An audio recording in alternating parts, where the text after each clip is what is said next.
Assalamualaikum warahmatullahi wabarakatuh. Perkenalkan, nama saya Salma Yumiranda Putri, NIM PM saya 10222085. Di sini saya akan mempresentasikan rangkuman materi pertemuan keempat mata kuliah Sistem Informasi Akuntansi oleh Bapak Wawan Ferianto, SEMSI. Pada pertemuan keempat ini menjelaskan tentang bab jurnal. Jurnal transaksi keuangan yang direkam dalam formulir seperti faktur penjualan, faktur pembelian, bukti kas masuk, dan lain-lain. Selanjutnya, dicatat untuk pertama kalinya dalam catatan akuntansi yang permanen yang disebut jurnal atau Book of Original Entry. Jenis jurnal yaitu dibagi menjadi dua. Yang pertama ada jurnal umum, jika jenis transaksi perusahaan masih sedikit, dan juga jurnal khusus jika usaha perusahaan bertambah besar dan jenis transaksi menjadi lebih banyak, maka jurnal umum harus dipecah. Mengapa jurnal umum harus dipecah? Yaitu untuk mengumpulkan dan menggolongkan transaksi yang sama yang frekuensi terjadinya tinggi, untuk mengurangi pekerjaan pembukuan ke dalam buku besar, dan untuk menggolongkan transaksi yang dicatat, untuk memungkinkan pengerjaan pencatatan transaksi ke dalam jurnal dilakukan oleh beberapa orang, dan juga untuk menciptakan pengendalian intern. Prinsip yang melandasi perencanaan jurnal. Yang pertama yaitu jumlah jurnal harus memadai. Jurnal digunakan untuk memisahkan transaksi ke dalam penggolongan pokok seperti penerimaan kas. Penggunaan jurnal berkolom lalu diposting ke buku besar cukup satu kali. Nama kolom dalam jurnal harus sesuai dengan nama rekening yang bersangkutan dalam buku besar.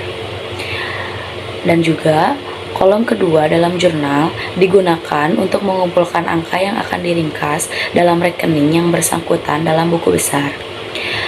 Jurnal harus dirancang sedemikian rupa sehingga pengerjaan menyalin informasi dari dokumen sumbernya dibuat sangat minim.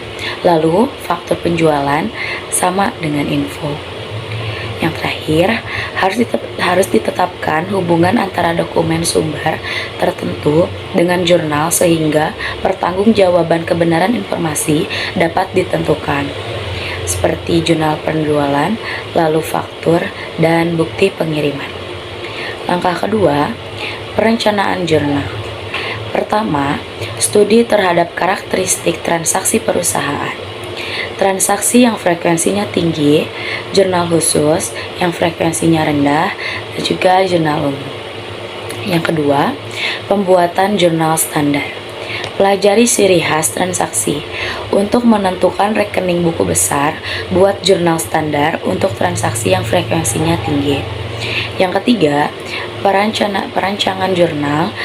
Jurnal standar digunakan untuk menentukan kolom 2 dalam jurnal khusus sesuai tingginya frekuensi transaksi yang didebit atau dikredit.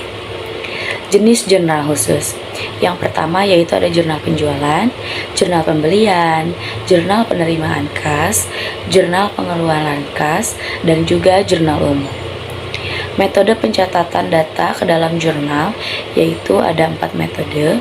Yang pertama, informasi dalam dokumen harus disalin dalam jurnal menggunakan tangan. Yang kedua, informasi dalam dokumen sumber disalin dalam jurnal menggunakan mesin pembukuan. Yang ketiga, jurnal berupa arsip dokumen sumber yang disusun menurut waktu terjadinya. Yang keempat, dokumen sumber dimasukkan dalam komputer. Metode pencatatan data dalam jurnal dengan tangan yaitu ada 3. Pertama, ada dokumen sumber, kedua, jurnal, dan ketiga, buku besar. Mungkin sekian yang bisa saya sampaikan. Mohon maaf bila ada kesalahan kata. Wabillahi taufik wal hidayah. Wassalamualaikum warahmatullahi wabarakatuh.